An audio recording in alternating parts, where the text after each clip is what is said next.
Welcome to the laundry line!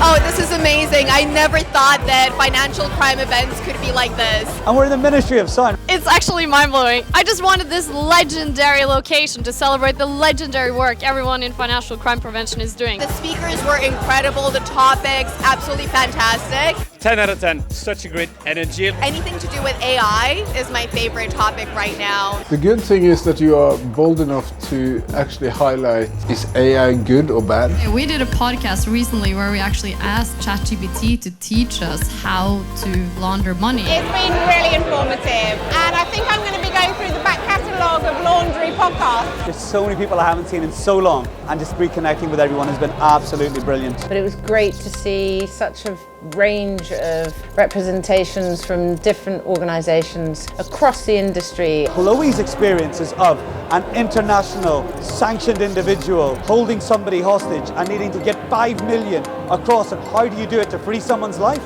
That's just next level. To be here on a panel talking about financial crime is groundbreaking, and only Strise would be able to produce that.